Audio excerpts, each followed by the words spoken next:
Hi, thanks for joining me again. I'm Kendrick. We're cooking for love. You caught me at the right time. I'm pulling out my famous popovers. Aren't they beautiful? I've been making these for decades, and they are really great. People love them. I started making them in these smaller, these little rubber tins. They're not, I guess they're sort of, you call them tins still, but they're rubber. And I like them because they're so easy to get out and you don't have to worry about them sticking. I have the very large popover tins, but you have to rub them with butter and flour, and these are just easy. But I'm going to show you how to make them because they're very easy to make. I've got a very simple recipe that I've been using over the years.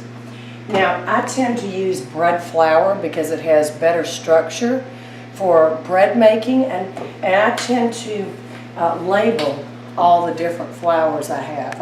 I am a little bit of a pastry baker, so you can use all-purpose because that's probably what most people have, but I tend to use bread flour for this. I use bread flour for different pastries that I make, any pâte à choux or baguettes or things like that.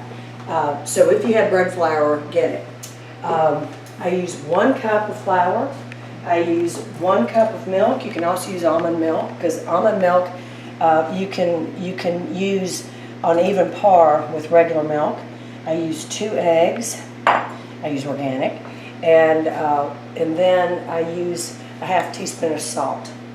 Eggs are your leavener, so you don't have to use baking soda or baking powder or any of that. So just 4 ingredients. Couldn't be easier.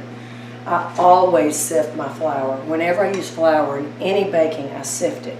It increases your surface area.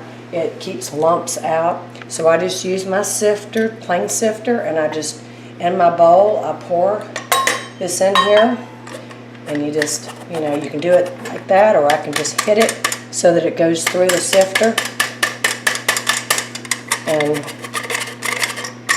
there it is. It's all in there. And it also just makes it much easier.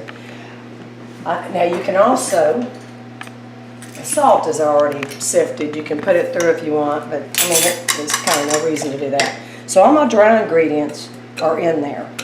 So that's not. Now your wet ingredients you put together. I always take a whisk. It's so small, I'm using my small whisk. And I always beat the eggs first because this is your leavener. So you want to beat your leavener, your rising, leavener is your rising ingredient. And this is what's going to make everything rise. So I want to beat that so this will increase the surface area and it will be even and evenly mixed with all of your ingredients.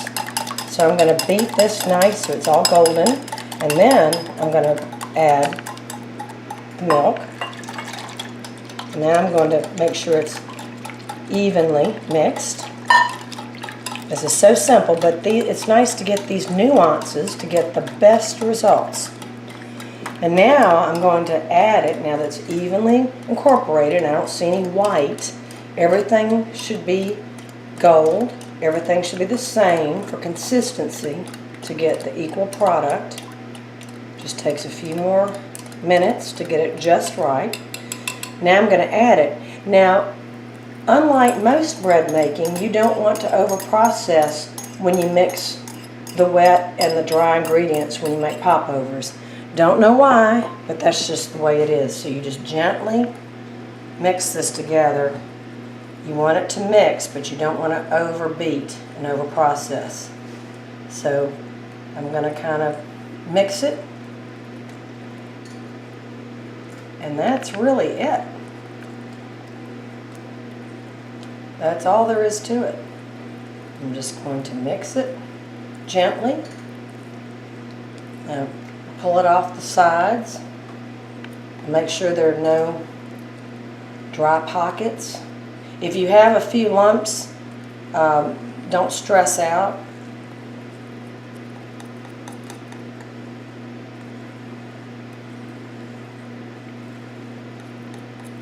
And that's really it.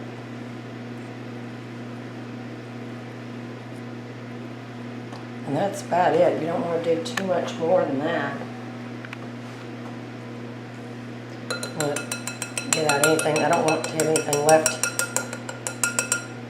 in the whisk. So I'll just go around a few more times.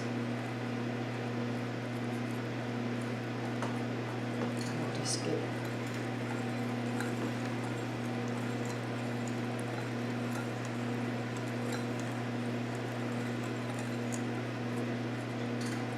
like you would never get a beater, for example. This is not the kind of product you would ever, you know.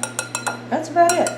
And then what I do, I've only got that one, so I can't show you another one, but I take this, and this is how I transport it, and I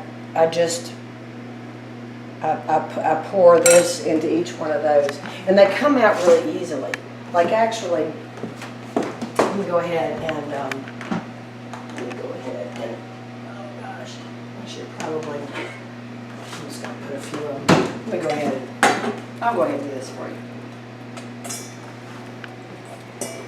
I was not prepared to do this, but I'm going to go ahead and do this. See how easy they come out? That's why I love this. Got this at a baking store. All they do is sell baking. Here, let me just demonstrate. Okay, so I just take this. And I got this at a commercial store as well.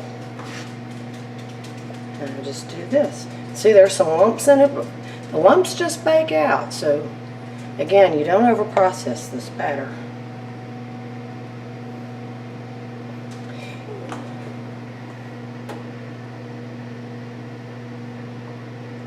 And then the other thing is you bake this, you start at a high temperature and then you finish at a lower temperature. So you start baking, preheat at 450 for 20 minutes, set your timer accordingly, and then when the timer goes off, you then reduce the temperature to 350 for 20 more minutes.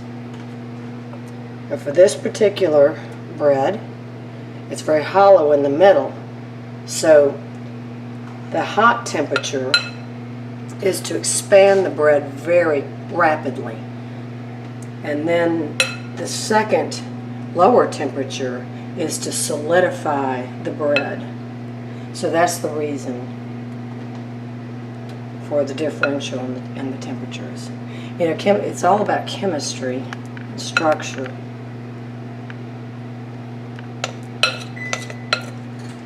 So my oven's telling me it's ready.